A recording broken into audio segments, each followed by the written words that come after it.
Number 6, Killua Zoldyck. I want to put Killua at number 1. It's so weird to say that, saying he's number 6, I know. But Killua, he holds a special place in my heart for many reasons. Even like if you look at your friendships and stuff like, and you ever do it with movies or TV shows or anime, like if I'm the friend, I am the friend of Gon and life in Hunter universe.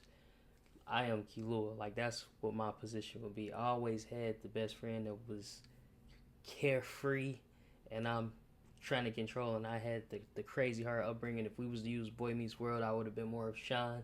I just a black version. I grew up in the projects, and my best friend, grew up in a house with a nicer middle class family.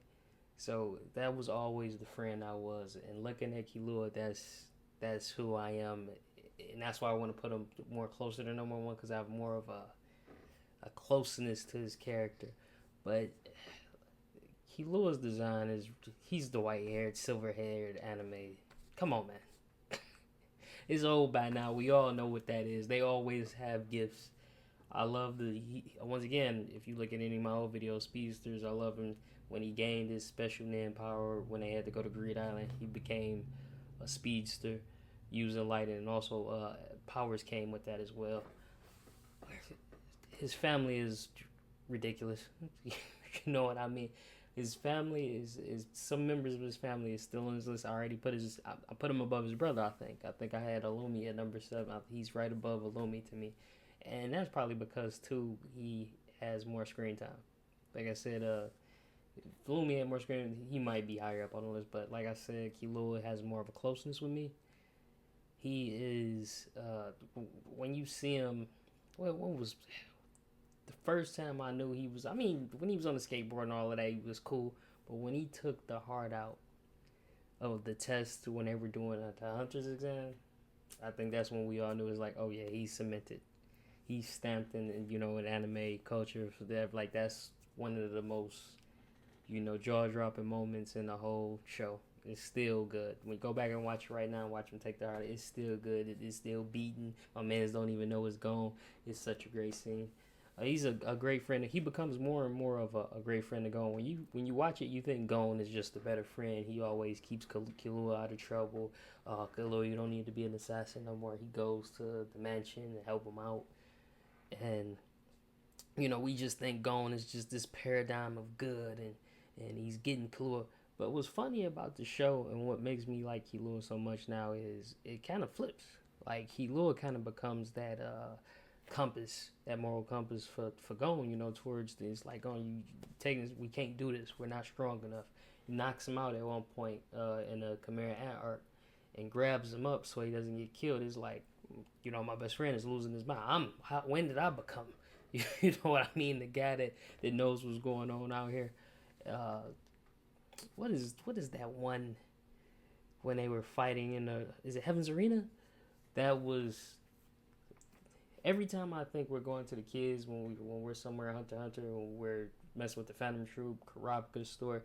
I'm like, oh, we gotta look at the kids, and then they blow my mind every time. When they were in Heaven's Arena, it was such a good arc because they had learned more about. I think it was the first time they learned about Nin during that arc because of their new teacher. I can't remember his name right now, but because of him, he taught them, and then they had the Hasu, or I don't even remember if that's his name. It's been a while since I've seen those episodes, but when they met him and learned in, it was like now they're really hunters. Like I said, when you go back, you think it's like I don't want to see this, but then it's so good. Then you see Hisoka is there. My man's name almost popped in my head. I have his name is bothering me so much. Oh my god, is it his wing or something like that, man? It's something easy too. But anyway, when it gets back to those two, they're learning it. Like you get to watch those two grow in that universe, in that world. And that's I think what's so great about them. You get to see those two grow in it, and when you're seeing them grow, you're seeing how the world works.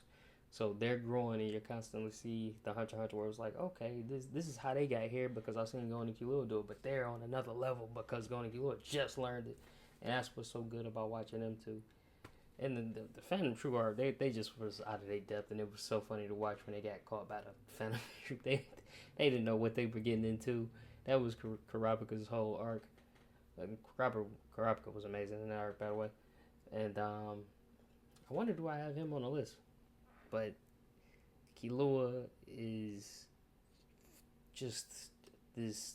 He's his father. His father. He has all of this potential, and his father's like, that's gonna be my son. That's gonna take over. He sees it. It's like his head is over here. His head is over there. His head is over there. He's growing here. He's growing here. He thinks different from my other kids, and that's why I think my theory was why I think he's chosen him as the successor. You would think it would be Illumi because Illumi is so powerful and just sticks to the mission. But to me, like I said, my theory, you don't grow as a family when you just think like that. You're just going to go on to the same, and then when the world starts changing around you, you're not going to be able to adapt. Illumi is still going to keep the family doing the same thing, whereas Killua has so many things that he's doing, he's going to be able to adapt. Oh, I've seen that before. I was friends with this type of person. I played that Greed Island game. I fought the Phantom Troop. He has so many things going on to where it's like, I think that's why Zeno, no, Silva, Zeno is his grandfather. Silva, I think, is his father. That's why he looks at him and is like, okay, he's going to take over. It's him. And he has the silver hair just like his father does, so that's another reason. The Commander Anarch, those two they reached their pinnacle of their friendship to where they needed to go their separate. It was time to go their separate ways. They had just one big hangout. You know what I mean? They broed out for a whole show basically, and now it was time. It was time. You know, now we get to see them, if the story continues, what they do apart. You know, Killua, like I said, he matured. It was like his story. What's so good about Hunter? It was like his story towards the end of that arc. It's like it was Killua's growth.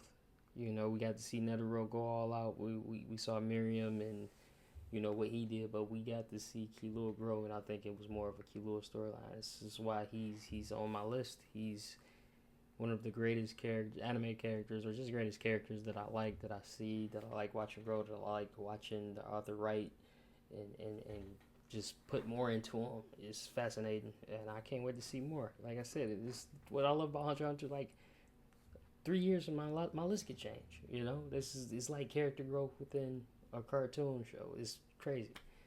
But I'll stop there. Killua at number 6. Killua Zoldyck. You know what I mean? The predecessor, the up and coming for the assassin family. I can't wait to see more of it. Hopefully we get a time skip and we get to see Killua at an older age. Number 6, Killua.